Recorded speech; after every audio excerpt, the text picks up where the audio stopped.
It wasn't supposed to exist. A shell so strange, so vicious, and so unbelievably destructive that German tank crews whispered its nickname in fear. Die Verdampfe, the vaporizer. A shell that didn't just kill a tank. It didn't just penetrate armor. It erased the crew inside. In seconds. This is the classified story of the Allied secret shell that turned elite German tank crews, Panzer aces with hundreds of kills, into nothing but smoke, melted steel and scorched dust inside their own machines. A story buried in military archives for more than 70 years. A story that the German High Command refused to believe until they watched an entire armored battalion disappear from the battlefield in less than 4 minutes. This is the weapon that history forgot, the battlefield where legends died. The winter fog hung low over the fields of Lorraine in late 1944. The earth was frozen. The trees were blackened skeletons from months of artillery fire. It was here that the most feared tank crews of the German Wehrmacht, the veterans of Kursk, Kharkov, and Normandy, were regrouping under the command of Oberst Lucas Reinhardt, a commander so ruthless that even the SS respected him. His battalion was equipped with Panther Ausf on G-tanks, Stug 3 assault guns, a few Tiger I heavy tanks, hand-picked crews, elite gunners, experts in ambush warfare. These men weren't just tankers. They were predators. They had destroyed more than 700 Allied vehicles since 1941. But today, their enemy wasn't men. It wasn't armor.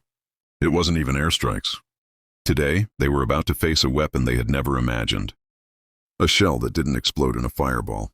It consumed oxygen, melted wiring, and vaporized the inside of their tank like the core of a furnace. Allied intelligence discovers a nightmare.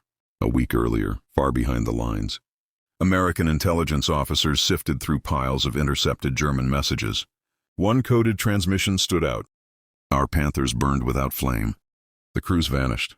Another said, the hull remained intact but everything inside destroyed. Another, a single impact, total internal annihilation. At first, analysts assumed it was panic, exaggeration, or perhaps sabotage. But then a reconnaissance pilot photographed something terrifying. A German Panther tank sitting perfectly intact on a road. Not a scratch on the outside, but smoke was pouring out of every hatch as if the tank were cooking from the inside. No explosives, no destroyed tracks, no turret blown off, just internal darkness. The images reached the desk of Major Jack Morrison, a weapons analyst from the U.S. Army's Ballistics Research Laboratory. His conclusion chilled the room. Whatever hit that tank didn't kill the armor. It killed the air inside it. The birth of the secret shell. 2 months before Lorraine, in a hidden facility in northern England, an experimental team from the UK and US had been working on a classified artillery round. Its purpose wasn't penetration. It wasn't fragmentation. It wasn't blast. Its objective was internal destruction. The shell's code name, Project Furnace. Designed by Dr. Albert Halstead, a physicist who had been experimenting with superheated micrometal particles. The shell worked on a gruesome principle. 1. The shell penetrated armor with a small shaped charge. 2. Once inside, it released a cloud of ultra-hot metallic vapor. 3. That vapor superheated the air in less than 0.2 seconds. 4. The temperature inside the tank jumped to 3,000 degrees. 5. The metal surfaces glowed red. Leather vaporized. Ammunition cooked off. Human lungs burned instantly. Crews didn't have time to scream. The tank turned into a sealed microwave oven. The shell didn't blow up the tank. It cooked it. The weapon was horrifying, but it worked. Only 200 experimental rounds were made. Only one American battalion was equipped with it, and they were heading straight toward Reinhardt's elite German tank force. The day the Panthers vanished, December 4th, 1944, 6:00 a.m. Dawn creeping over the frost-covered hills of Lorraine. Reinhardt's ambush line lay in wait. He knew the Americans were advancing. He knew they were bringing tanks. He believed he would destroy them like he had destroyed dozens before. His Panthers sat under camouflage nets. Their engines were cold. Their guns were loaded. Then the first shot echoed across the valley. But the sound wasn't familiar. It wasn't the deep boom of a Sherman 75mm. It was sharper, faster, like a whip crack with a metallic ring. Whoop crack! The first Panther shuddered. It didn't explode. It didn't catch fire. It just stopped. Black smoke oozed quietly from the turret seals. Reinhardt shouted over the radio. "Panther 3, report." "Panther 3, respond!" Silence. Then a second impact. Then a third. The ambush line collapsed, not from explosions, but from tanks dying silently, one after another, as if something was sucking the life out of them. Within 92 seconds, 8 Panthers had fallen, all intact on the outside, all dead inside. Reinhardt realized the Americans were firing a weapon no German crew had ever seen, the American gunner who changed the battle. On the American side, inside an M10 Wolverine tank destroyer, a young gunner named Corporal David Renner was sweating as he loaded another round. The loading table for this secret shell was unlike anything he'd seen. Temperature hazard warnings. Do not open casing labels. Oxygen depletion symbols. Renner asked his commander, Lieutenant Hale. "Sir, what the hell are these shells?" "They look alive." Hale simply said, "Don't think about it. Just fire when I tell you." Renner loaded the breech. The shell hummed faintly, almost like it was heating itself. Renner whispered, "This thing scares me more than the Germans." Hale replied, "Good, then the Germans won't stand a chance." The Wolverines had been ordered to fire only at mid-range between 1,200 and 1,800 meters, where accuracy was perfect and enemy return fire was difficult. Renner lined up another Panther. He held his breath. Boom, crack, poof. Through the gun sight, he watched something unthinkable. The Panther's commander hatch blew open, not from an explosion, but because the air inside had expanded so fast that the pressure forced the hatch upward. A column of black soot-filled smoke shot out like a geyser. Inside, nothing moved. Renner whispered, "Mun God forgive us. He tigers enter the inferno." The destruction of the Panthers shook the German line, but Reinhardt still had one trump card left, his Tiger I heavy tanks. These weren't ordinary machines. These were battlefield monsters. 100mm thick frontal armor, 80mm high-velocity gun, elite hand-picked crews. Tiger crews believed they were invincible, and until now they almost were. Reinhardt barked orders into the radio. "Tigers advance! Smash their firing line! The Americans cannot stop you." 3 Tigers roared forward, tearing their way through the frozen mud. Inside Tiger 201, the gunner, Feldwebel Martin Kruger, saw smoke rising from the Panthers ahead. "Commander, Panther 3 is gone." The commander, Hauptmann Weiss, growled. "No explosion. No turret thrown. What weapon does that?" "Keep advancing!" Then the Tiger crew saw something chilling. The Panthers looked untouched. Perfect armor. No shell holes. Just dead. Kruger swallowed hard. Tigers advanced anyway. The shell meets the monster. On the American side, Corporal David Renner saw the Tigers emerging from the mist. The sight sent a chill through his spine. He whispered, "Sir, Tigers, multiple." Lieutenant Hale clenched his jaw. The secret shell had never been tested on a Tiger I. Nobody knew what would happen. He radioed the other M10 crews. "Focus fire. Aim for lower plate or turret ring. Let's see what Furnace can do." Renner loaded the next glowing shell. His hands trembled. "Shell loaded," Hale shouted. "Fire!" Boom, crack! The round hit Tiger 201 directly on the turret ring. For one horrifying second, nothing happened. Inside Tiger 201, Kruger smirked. "See? They cannot penetrate a Tiger." Then the inside of the tank turned white. Not orange, not yellow. White, the color of pure heat. The loader felt his lungs burn. The radio operator's uniform ignited without flame. Kruger's hands blistered instantly as if dipped into boiling oil. They didn't scream. There was no time. The shell created a flash furnace inside the tank. A tremendous shockwave that melted the oxygen before their nerves could react. Outside, Hale and Renner watched the Tiger slow, and finally stop. Black smoke oozed from the ventilation ports. "Hit confirmed," Renner whispered, horrified. The Tiger's cannon drooped, as if bowing in defeat. The German line panics. Tiger 203 tried to flank. Tiger 221 turned toward the left hill for a higher firing angle. Both were met with coordinated fire from the American M10s. The second shell hit Tiger 221's lower glacis plate. The effect was immediate. The tank didn't explode. It stuttered as if choking. Inside, the heat wave swept like a living creature. The controls glowed red. The ammunition cases began to warp. Smoke filled every inch of the turret. The commander clawed at the hatch, desperate to escape. But the hatch metal expanded from the internal heat and jammed shut. The crew never made it out. Tiger 221 became a silent steel tomb. Tiger 203 managed to fire one desperate shot. The shell flew past an American M10 by inches. But the counterfire came instantly. One furnace shell, one hit on the side armor. The tank stopped. The crew inside didn't. Reinhardt realizes the truth. Oberst Reinhardt's throat went dry. This was no normal battle. This was extermination. He whispered into the frozen air. What weapon kills a tank from the inside but leaves the outside untouched? He ordered 2 surviving Stug 3 assault guns to retreat. They reversed frantically, engines screaming. But the American shells followed them like wolves tracking prey. One Stug disappeared under a cloud of intense black smoke. The second tried to hide behind a burnt-out farmhouse.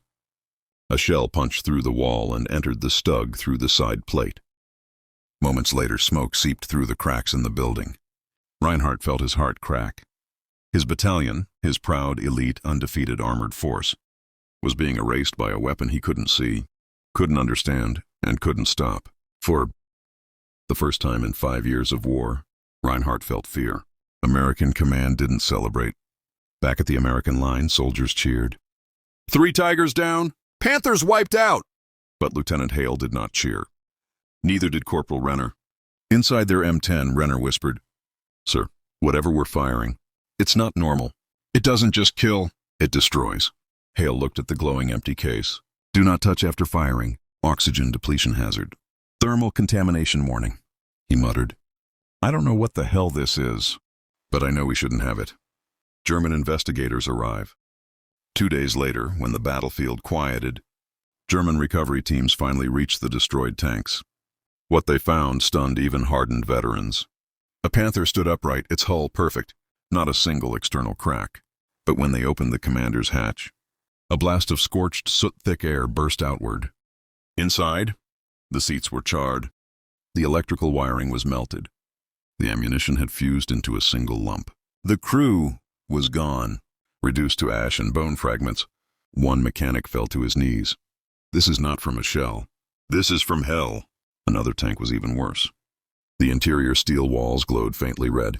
48 hours after the battle, Reinhardt examined the wrecks himself. He whispered, "Impossible. A chemical weapon? A new British device?" Another officer said, "Oberst, if the Americans have this shell, Germany has already lost the war." Reinhardt didn't respond. He couldn't. A weapon too terrifying to continue. Meanwhile, Allied command received field reports from Lieutenant Hale's company. The reports were disturbing.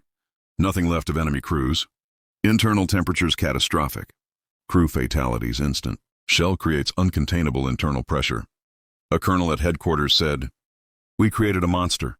Within days, Project Furnace was suspended. Commanders were ordered, use only in emergencies. Document every round fired. Of the original 200 shells, 137 were still unused. They were locked away, marked, classified, not for field use. Destroy after war. But the damage was done. The Germans had seen enough. The weapon that never officially existed. By late 1945, after Germany surrendered, a special Allied team gathered every remaining furnace shell and moved them to a classified storage depot. No museum ever displayed them. No official report survived. Files were sealed. Some intentionally destroyed. The US and UK quietly agreed. Humanity is not ready for this weapon. But the battlefield of Lorraine told the truth. You could find tanks with perfect armor, perfect tracks, perfect turrets, no battle damage. Yet inside, nothing but burnt dust where elite German crews once sat. To this day, the weapon remains an enigma, and the men who fired it, they were told to forget it ever existed. But Corporal Renner never forgot. He wrote in his private diary, "I still hear the crews who never screamed. A weapon that kills so completely is worse than any bomb Reinhardt's last gamble." The frozen fields of Lorraine were silent. Smoke from the destroyed Panthers and Tigers drifted like ghosts across the valley. Oberst Lucas Reinhardt stood beside what remained of Tiger 221, staring into its scorched interior. He whispered, "How do you fight an enemy who can kill the inside of your armor?" But Reinhardt wasn't ready to die quietly. He had one more plan. He gathered the few surviving vehicles. 2 Stück de Trees, 1 Wirbelwind AE vehicle, 4 half-tracks, 1 command car, about 70 infantry. It wasn't much. It wasn't enough. But it was all he had. He ordered his officers. "We strike them at night. We get close. We board their tank destroyers and kill them face to face." A mad plan. Desperate. But for the first time in the war, Reinhardt wasn't trying to win. He was trying to understand what happened. He needed one furnace shell intact to show Berlin the threat they faced. He muttered, "If we cannot defeat the weapon, we must at least see it." The Americans prepare for a second wave. Back at the American camp, Lieutenant Hale's M10 crews were cleaning their weapons, inspecting barrels cracked from the heat of the furnace shells. Corporal Renner hadn't slept. He sat alone, staring at an empty shell casing. The metal shimmered with strange patterns, almost like scales from some prehistoric creature. He whispered, "What have we done?" A sergeant entered the tent. "Corporal, shake it off. Germans are regrouping. We expect a night raid." Renner nodded, but didn't answer. His mind was somewhere else. Lieutenant Hale gathered his crew. "If they come at night, they'll come close. No furnace shells at close range. Those rounds are too unstable." Renner quickly looked up. "Too unstable? How?" Hale hesitated. He lowered his voice. "Command says these shells get unpredictable. Heat, pressure, chain reactions. You fire one too close, and it might take us with the enemy." Renner swallowed hard. "So we shouldn't use them at all?" Hale answered quietly. "Maybe we shouldn't." The night attack. 2:11 a.m. Fog thick as smoke. Moonlight buried beneath clouds. Reinhardt's small force crept through a shattered orchard toward the American camp. Infantry crawled on their stomachs. The Stugs rolled without lights. The Whirlwind's quad cannons were aimed at the tree line, ready for a sudden strike. Reinhardt whispered to his men, "Remember, we must capture one shell, not destroy, capture." But fate had its own plans.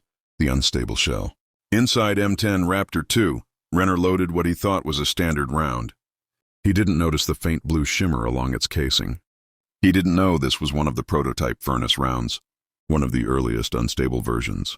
It was never meant to see combat. Hale entered the turret. "Why did you load that?" Renner blinked. "What? It's just another—" Hale's eyes widened.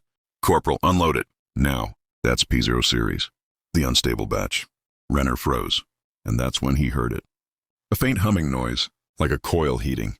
Growing louder, Hale whispered, Get it out!" Renner grabbed the shell and felt it warming, not slightly, rapidly. "Sir, it's heating up." Hale swore. "Throw it out the back, now!" Renner lunged toward the rear hatch. And outside, Reinhardt's men arrived. The collision of fate. A German infantry squad reached the M10 at the same moment. Renner tried to get rid of the shell. They didn't fire. They tackled the crew instead. "Hands up!" a German corporal shouted. Renner fell backward, still clutching the glowing shell. The American crew struggled. The Germans climbed the M10's hull. Everything was chaos. Hale yelled, "Corporal, drop it!" But Renner couldn't. The shell was too hot. It had fused slightly to the skin of his gloves. He screamed in pain. Reinhardt, climbing onto the M10 hull, saw the shell glowing in Renner's hands. He gasped. The casing shimmered like liquid metal. He whispered in awe, "This is it. The demon shell." But he didn't have time to finish the sentence. The furnace detonates, but not like you expect. The unstable P0 furnace shell did not explode like TNT. It didn't create a fireball. It created a vacuum. A sudden, intense implosion that sucked in air from every direction. The world went silent, then violently inward. For a tenth of a second, everything was pulled toward the shell. Leaves, dust, snow, and the lungs of every soldier within 30 feet. Then came the release. A shockwave of superheated metallic vapor burst outward. But the strange part? It didn't expand far, only about 8 meters. Inside that radius, helmets melted, clothing ignited, weapons curved like soft wax, skin blistered instantly. Outside that radius, not even a spark, a perfect circle of destruction. Reinhardt was at the edge of the circle. He was thrown back, his coat burning, his skin scorched, but alive. Renner was at the center. He died without sound. Hale was thrown off the tank, lungs burning, coughing black soot. Half the German raiding party vanished in the silent white flash. The M10 itself remained intact, except for the inside, which had been scoured clean. Reinhardt's final realization. Reinhardt, half-blind, staggered toward the M10. He saw the destruction. He saw the perfect 8-meter ring of blackened earth. He saw Renner's melted gloves fused to the turret floor. He whispered, "This is not a shell. This is a curse." His surviving soldiers pulled him away. "Sir, we must retreat." Reinhardt shook his head. "No, The Americans are using a weapon that destroys the soul of a battlefield. This is not victory. This is annihilation. For the first time in the war, Reinhardt refused to continue fighting. He ordered, "We withdraw. Let this weapon die with us." Aftermath, the cover-up. At dawn, American officers surveyed the destruction. General Mason arrived personally. He inspected the 8-meter death circle. He read Hale's trembling report. And he said the words that would bury Project Furnace forever. "Destroy all remaining shells, and we never speak of this again." The remaining 137 shells were loaded into armored crates, shipped to a classified destruction facility, and erased from all public records. Hale and the other M10 crews were reassigned and given strict orders. You saw nothing. You fired nothing. You forget everything. Corporal Renner's death was listed as accidental ammunition detonation. No mention of furnace. No mention of the vacuum flash. Nothing. The war ends. But the secret remains. In the final weeks of 1945, Oberst Reinhardt surrendered with the remnants of his battalion. He refused to speak of the weapon. He refused to report what he saw. He told an Allied interrogator, "If you use that shell again, you will not need enemies. You will destroy yourselves." The interrogator wrote, "Subject suffering hallucinations." But Reinhardt wasn't hallucinating. He was warning the world. His words were never passed higher. They were filed away in a locked cabinet, just like Project Furnace. Epilogue: the shell that should never return. Decades after the war, a military archivist stumbled upon a single surviving document, a charred page from Project Furnace's early tests. It contained only one line: "A weapon that kills without fire may someday kill without limit." And in the margin, handwritten in fading ink, "Destroy them before they destroy us." To this day, no museum displays the furnace shell. No documentary mentions it. No official admits it existed. But on a cold battlefield in Lorraine, a few armored wrecks still stand, perfect on the outside, deadly silent on the inside, blackened from a fire that never touched their armor. And anyone who sees them whispers the same thought. Something inside those tanks died too fast to leave a mark. The weapon didn't just kill armor. It killed the space inside it, the secret shell that turned elite German crews into smoke in seconds. And that was the forgotten weapon of World War II, a shell so terrifying, so destructive, and so unnatural that both sides agreed the world should never see it again. Some say it saved lives. Others say it should never have been created. But one thing is certain: war has seen many horrors, yet few as silent, as unseen, and as devastating as the furnace shell. If you enjoyed this story, like, share, and subscribe for more forgotten secrets of WW2.